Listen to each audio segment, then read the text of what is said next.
Anda kembali di Sapa Indonesia Malam bersama saya Cindy Sistiarani. Saudara penyidik gabungan dari Polda Metro Jaya dan Barreskrim Polri kemarin memeriksa Ketua KPK Firly Bahuri terkait kasus dugaan pemerasan terhadap mantan Menteri Pertanian Syahrul Yassin Limpo. Untuk memperjelas perkara dan menentukan tersangka, polisi menyita laporan LHKPN Firly Bahuri. Setelah 3 kali mangkir dari panggilan penyidik polisi, Ketua KPK Firly Bahuri Kamis kemarin memenuhi panggilan polisi untuk diperiksa dalam kasus dugaan pemerasan mantan Mentan Syahrul Yassin Limpo. Firly keluar meninggalkan gedung Barreskrim Polri dengan menutupi wajahnya di dalam mobil. Dalam pemeriksaan kemarin, polisi menyita dokumen laporan harta kekayaan penyelenggara negara atau LHKPN Firly Bahuri dan sejumlah dokumen lainnya.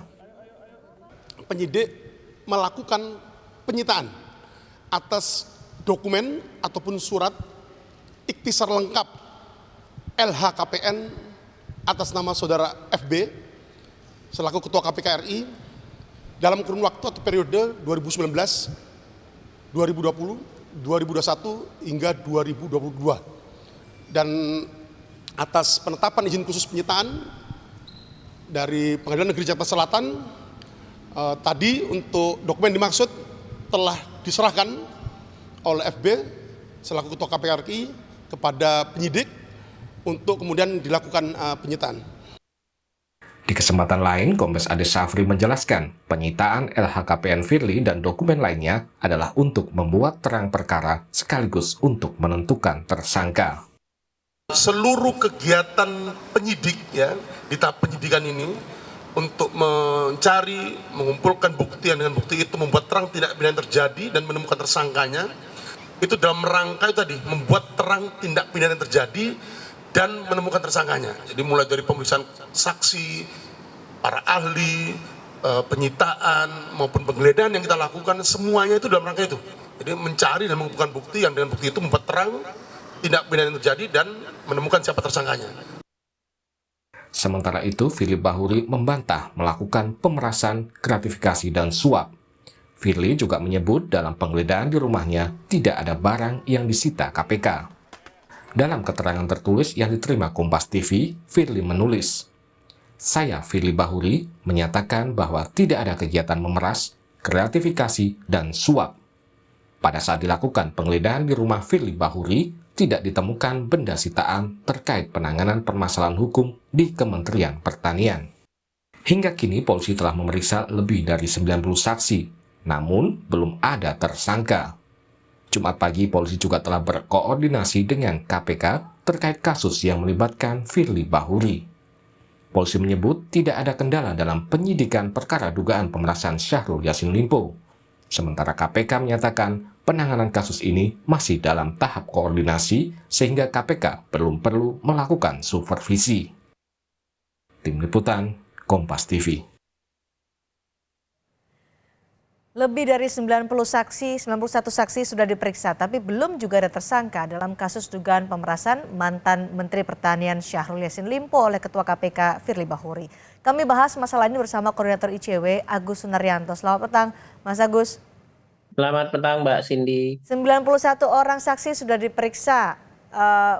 Dari Dirkrimsus Polda Metro Jaya juga menyebut tidak ada hambatan dalam penyidikan kasus yang diduga melibatkan Firly Bahuri ini. Tapi kok belum ada tersangka sampai saat ini? Menurut Mas Agus ini terkesan diulur-ulur oleh dua belah pihak atau gimana? Ya, ini memang saya khawatir semangat dari masyarakat ya untuk mengawal kasus Pak Firly ini akhirnya mengendur karena progresnya yang kita harapkan bisa cepat gitu ditetapkan sebagai tersangka Pak Firly ini, tapi ternyata setelah berbulan-bulan setelah melakukan penggeledahan, penyitaan gitu ya, terakhir LHKPN dari Pak Firly juga disita ya, yang termasuk lampiran-lampirannya karena rumah di Kertanegara kan itu juga diduga tidak dimasukkan dalam LHKPN. Dan tadi Mbak Cindy juga bilang sudah ada 91 orang yang sudah diperiksa. Seharusnya kita bisa mendapatkan kabar baik dari Polda Metro Jaya karena sebenarnya ya terlalu toleran ya yang dilakukan oleh Pak Kapolda atau penyidik Polda, karena misalnya beberapa kali mangkir, Mhm. kemudian tidak dijemput paksa, kemudian juga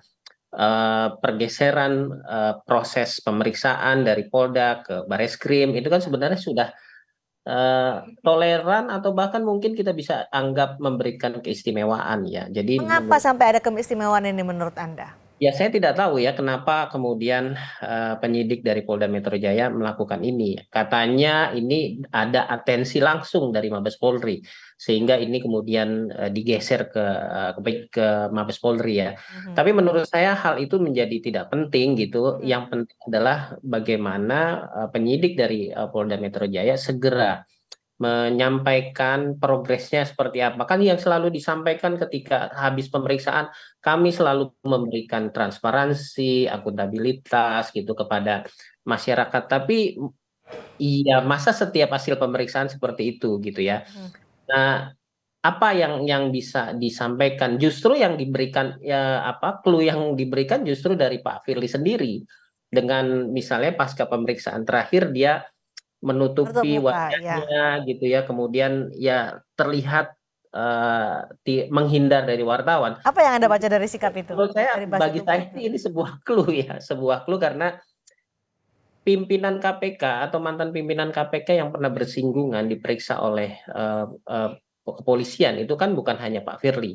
Bahkan yang sangat dramatis misalnya dulu Mas BW ya, Ya. Pak Bang Wijoyanto itu bahkan ditangkap.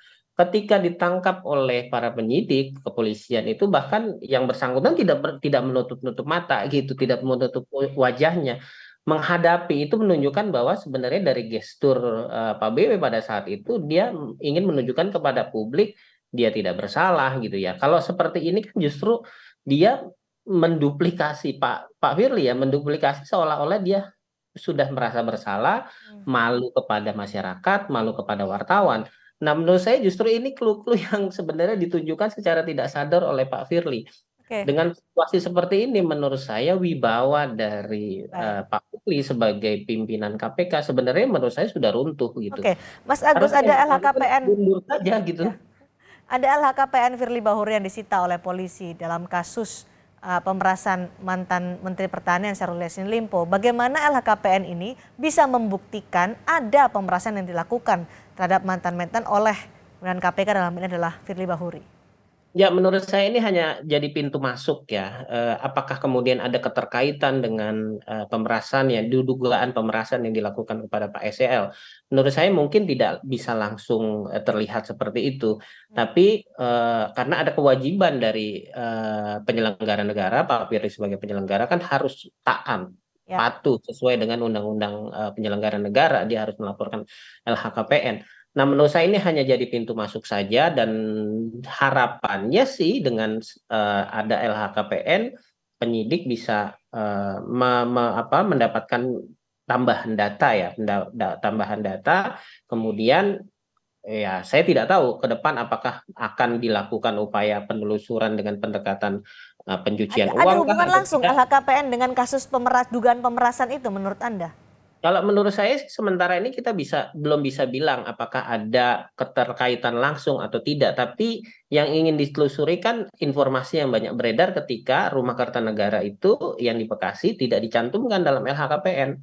Jadi apakah proses nanti akan dilihat proses pembeliannya seperti apa, atas nama siapa, kapan waktunya pembelian itu terjadi. Kalau waktunya sangat dekat mungkin akan dikait-kaitkan. Tapi menurut saya sih masih agak jauh ya ke situ ya.